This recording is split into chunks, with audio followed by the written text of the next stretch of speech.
Assalamu alaikum. I am Mirtaza and today we are going to start the exercise part of the chapter number 5 जिसमें हमारे पास सबसे पहला जो question है वो MCQs पार्ट का है।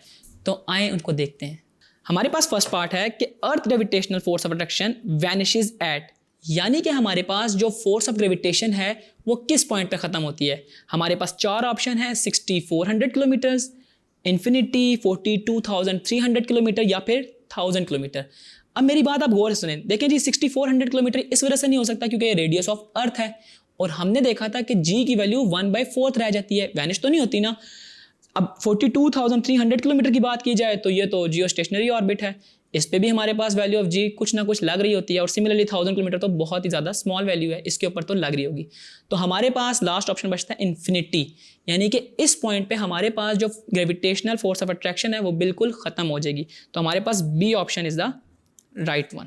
अब हमारे पास सेकेंड क्वेश्चन है value of G increases with increase in the mass of the body, increase in the altitude, decrease in the altitude या नन ऑफ द अबव।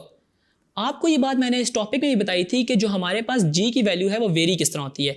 जी की वैल्यू वेरी होती है विद द एल्टीट्यूड, यानी कि अगर मेरे पास altitude ज़्यादा होगा तो जी की वैल्यू कम, और अगर हमारे पास एल्टीट्यूड कम होगा तो जी की वैल्यू ज़्यादा। तो it means C is the right option, यानी कि डिक्रीज इन एल्टीट्यूड। हमारे पास तीसरा एमसीक्यूज है the value of g at a height 1 earth radius above the surface of earth is. इसके लिए आपको एक बात बतानी चाहिए कि हमारे पास वो ये कह रहा है कि अगर हमारे पास हाइट 1 अर्थ रेडियस के अबव हो, और मैं कहता हूँ कि जी एच अगर मैं निकालना आता हूँ जो फार्मूला होगा G M E over R plus H का स्केयर, और मेरे पास जो एच है वो 1 रेडियस ऑफ अर्थ के इक्वल है, यानी कि G M E over R plus R का स्केयर। और आपको ये बात पता है कि आर प्लस आर 2r के इक्वल होता है,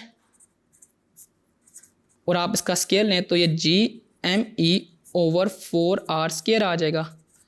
इसमें capital G, capital M E और आर तीनों के तीनों कांस्टेंट हैं, और जब हम कांस्टेंट और इक्वल को हटाते हैं तो हमारे पास प्रोपोर्शनैलिटी का साइन आता है कि G H is equal to 1/4, यानी कि हमारे पास जो रिमेनिंग वाला पार्ट है ये जी के इक्वल है, तो 1/4 ऑफ जी के इक्वल रह जाएगा।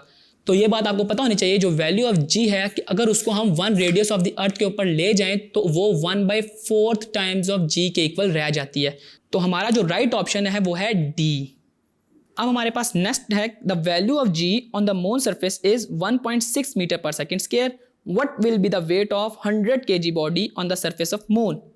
100 न्यूटन, 160 न्यूटन, 1000 न्यूटन या 1600 न्यूटन। आपके पास जो वेट का फार्मूला है W is equal to M G. M है आपके पास 100 और जी की वैल्यू है 1.6, इनको मल्टीप्लाई करें तो आंसर आता है 160, तो B is the right answer. The altitude of the geostationary orbit in which communication satellite are launch above the surface of earth is. मैंने आपको भी पहले एमसीक्यूज में भी ये बात बताई थी कि ये 42300 किलोमीटर्स है कि जो हमारे पास जियो स्टेशनरी ऑर्बिट की हाइट है। The orbital speed of a low orbit satellite is 0, 8 metre per second, 800 metre per second या 8000 मीटर पर सेकेंड। आपकी बुक में पेज नंबर 113 के बिल्कुल एंड पे आपके पास orbital speed of a low orbit satellite given है जो कि है 8 मीटर्स पर सेकेंड। तो यूं हमारे जो MCQs थे चैप्टर नंबर 5 के कंप्लीट होते हैं। अब हम अपने शॉर्ट क्वेश्चंस की तरफ चलते हैं।